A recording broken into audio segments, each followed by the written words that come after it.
turned 40 years old, to know that it was kind of all for nothing. I have family that served. My cousin just enlisted in the Navy yesterday to get her citizenship. You want to talk about like Americans and like what it means? Like, she's from Kosovo.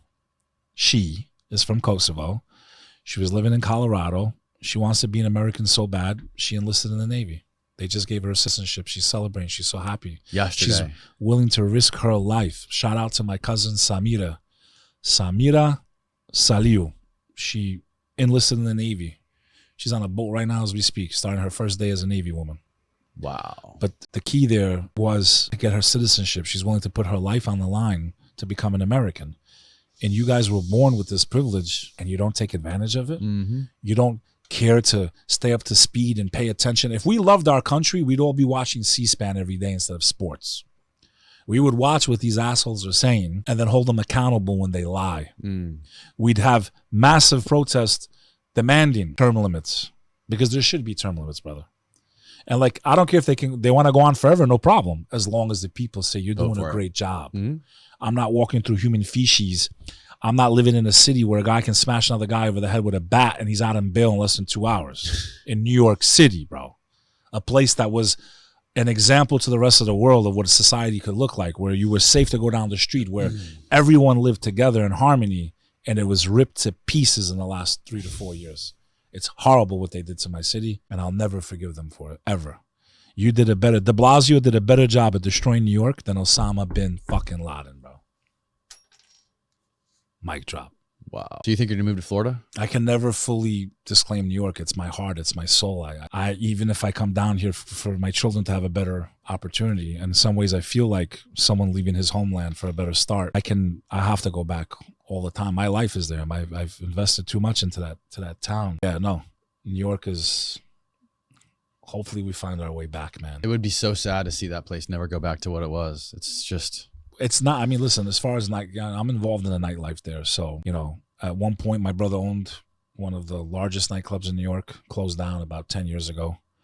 And I've been in the nightlife scene since 2000. So 23 years in the scene, man, in the limelight, as they call it. And I've worked, promoted, I've done it all. And I consult to some of the biggest nightclub venues. Is there still a nightlife scene? There is still a nightlife scene. It's very, very different. And, you know, it's very artificial, brother. And nightlife is pretty much the same in New York as it is in Vegas or Miami. And some of these companies are so big that it's the same people calling the shots in all three cities. But, you know, for me, nightlife is more organic in Europe. Is really like a real party. Really? You know, you got to remember, New York City, the rents are very expensive. So you're not paying for a drink in New York. You're paying for the real estate, because these guys have crazy rents. Their rents are $60,000, $100,000, $200,000 just to open the doors. That's without employees, staff, supplies. That's just the rent. So when people say, like, why is a bottle... Per month, hundreds of thousands of dollars? Oh, yeah, brother. So why do you think, you know, like, why do you think a bottle costs $400, you know? Yeah. Why do you think they give minimums that you have to do? Because, like, I can't afford to let you in if you're going to buy one beer. I have to pay my rent.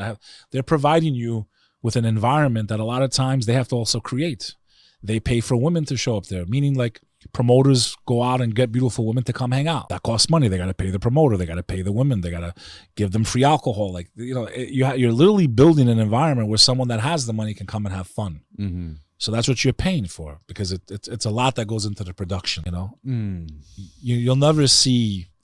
It's why they still hold the crown. It's why they were the epitome of all nightlife. You know, Studio 54, the Red Rope. The Red Rope, that comes from them, brother, from Steve Lubell and Ian Schrager. Ian Schrager is still around. He works with Marriott. He has the Edition hotels, are the ones that he designs. He did the one in New York, the Edition in, I think it's, Union Square, and then the Public Hotel, which is like a hot spot. So this guy's influence is still felt, and that all goes back to that creative art that was the nightlife of New York from like the 60s, from forever, but really kind of ended in like the late 2000s, 2010, 2015. It lost all of its artsiness, very artificial. You know, when I was first going out, there was clubs like Limelight and Sound Factory. You'd walk in on a Friday and come out Monday. Jesus Christ.